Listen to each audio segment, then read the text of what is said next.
Une activité au ralenti, en baisse de 60 à 70%. Chez Terena, la grippe aviaire a un goût amer. Plus assez de volailles dans les élevages, décimés par la maladie. Depuis une semaine, 1600 salariés sont au chômage partiel partout en France, comme dans les 2 abattoirs volailles de la région, Ancenis et Saint-Hermine, qui devraient même à terme s'arrêter complètement.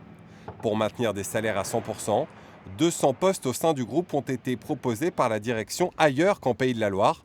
Une mesure louable, mais difficile à mettre en œuvre selon ce syndicaliste. Et les gens, ils vont pas faire 200 kilomètres pour aller au boulot. Enfin, c'est pas. Puis après, qui paye les kilomètres, qui paye éventuellement, j'allais dire l'appartement, quelqu'un qui accepterait d'aller. Enfin, vous voyez bien que c'est compliqué. Voilà, c'est pas des choses simples. C'est bien, mais ça résoudra pas tout. Explosion du prix des engrais, des graines de tournesol qui nourrissent les volailles. Pour l'industriel, les autres points noirs sont nombreux, même si son chiffre d'affaires est en hausse par rapport à 2020. Le retour à la normale est espéré pour 2023. Pour éviter que le scénario ne se reproduise, la direction envisage toutes les pistes. Il faut avoir une mobilisation générale de la filière sur le travail, sur le vaccin, c'est indispensable.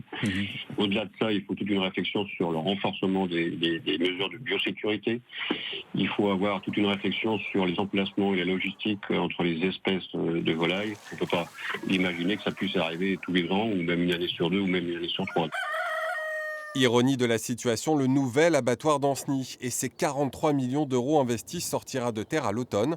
Pas sûr pour autant qu'il puisse y accueillir ses toutes premières volailles.